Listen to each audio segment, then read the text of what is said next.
बिस्मिल्लाहिर्रहमानिर्रहीम। अस्सलामु अलैकुम वरहमतुल्लाहि वबरकातुहू। तफसीर इब्न कसीर में है कि एक साहिब फरमाते हैं कि मैं फज्जर पर लोगों को दिमश्क से ज़ब्दानी ले जाया करता था। इसी किराए पर मेरी गुजर बसर थी। एक मरतबा एक शख्स ने फज्जर किराए पर लिया। मैंने उसे सवार किया और ले चला। एक जगह दो रास्ते थे। जब वहाँ पहुँचे तो उसने कहा, इस राह से ले चलो। मैंने कहा, मैं इस राह से वाकिफ नहीं हूँ, सीधी राह तो यही है। उसने कहा, नहीं, मैं पूरी तरह वाकिफ हूँ, ये बहुत नज़दीक का रास्ता है। उसके कहने से उसी राह ले चला। थोड़ी देर के बाद मैंने देखा कि हम यकायक बयाबान में आ गए हैं, जहाँ कोई रास्ता नज़र नहीं आता। निहायत ख़तरनाक जंगल है और हर तरफ लाशें पड़ी हुई हैं। मैं सहम गया और मुझसे कहने लगा, ज़रा लगाम थाम लो, मुझे यहाँ उतरना है। मैंने लगाम थाम ली और वो उतरा और अपने कपड़े खींच कर पे छुरी निकाल कर मुझ पर हमला किया। मैं वहाँ से सरपट भागा, लेकिन उसने मेरा ताअव्वुम किया और मुझे पकड़ लिया। मैंने उसकी मिन्नत समाजत की, उसने ज़रा भी ख्याल न किया।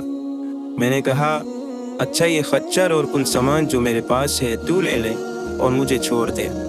उसने कहा, ये तो मेरा हो ही चुका है, लेकिन मैं तो तुझे जिंदा नहीं छोड़ना चाहता। मैंने उसे अल्लाह का खौफ दिलाया, आखिरत के अज़ाबों का जिक्र किया, लेकिन उस चीज़ ने उस पर कोई असर न किया और मेरे कत्ल पर तुला रहा। अब मैं मायूस हो गया और मरने के लिए तैयार हो गया और उससे बामिन्नत इल्तिजा की कि आप मुझे 2 रकात नमाज अदा कर लेने दीजिए। उसने कहा, अच्छा, जल्दी पढ़ लें। मैंने नमाज शुरू की, लेकिन अल्लाह की कसम, मेरी ज़बान से कुरान मजीद का एक हर्फ भी नहीं निकलता था। यूं ही हाथ बांधे दहशत ज़दा खड़ा हुआ था और वो जल्दी मचा रहा था। उसी वक्त इत्तेफाक से ये आयत मेरी ज़बान पर आ गई, अम्मा युजीबुल मुद्दव्वा इज़ा दाअहु यक्शिफुस्सू। अल्लाह ही है जो बेकरार की बेकरारी के वक्त दुआ को सुनता है और कबूल फरमाता है, और बेबसी और बेकसी, सख्ती और मुसीबत को दूर कर देता है। बस इस आयत का ज़बान से जारी होना था जो मैंने देखा कि बीचों बीच जंगल में से एक घोड़ सवार तेज़ी से अपना घोड़ा भगाए नेज़ा ताने हमारी तरफ चला आ रहा है, और बगैर कुछ कहे डाकू के पेट में उसने अपना नेज़ा घुसेड़ दिया जो उसकी जिगर के आर पार हो गया। उसी वक्त बेजान होकर गिर पड़ा। सवार ने बात मोड़ी और जाना चाहा, लेकिन मैं उसके कदमों से लिपट गया और कहने लगा, अल्लाह के लिए ये तो बतलाओ कि तुम कौन हो।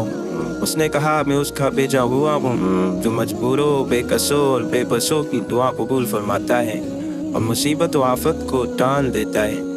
मैंने अल्लाह का शुक्र अदा किया और वहाँ से अपना खच्चर और माल लेकर सही सालिम वापस लौटा। लहू दावतुल हक, उसी को पुकारना हक है, उसके सिवा ना कोई पुकार सुन सकता है और ना मुसीबतों और परेशानियों को दूर कर सकता है। इसलिए दोस्तों, अगर हम पर कभी भी कोई परेशानी, कोई मुसीबत आए तो हमें सबसे पहले अल्लाह की तरफ मुतवज्जह होना चाहिए और उससे रोकर गिड़गिड़ा कर उस मुसीबत को दूर करने की दुआएं मांगनी चाहिए। अल्लाह ताला से दुआ है कि वो हम सबको हर मुसीबत में उसकी तरफ मुतवज्जिह होने वाला बनाए और उसी से लो लगाने वाला बनाए। तो दोस्तों, उम्मीद है कि आपको ये वीडियो पसंद आई होगी। अगर आपको ये वीडियो पसंद आई तो इसको लाइक और शेयर करें और मेरे चैनल को ज़रूर सब्सक्राइब करें ताकि इसी तरीके की और वीडियोज़ आप तक सबसे पहले पहुँचें। अस्सलामु अलैकुम वरहमतुल्लाहि वबरकातुहू।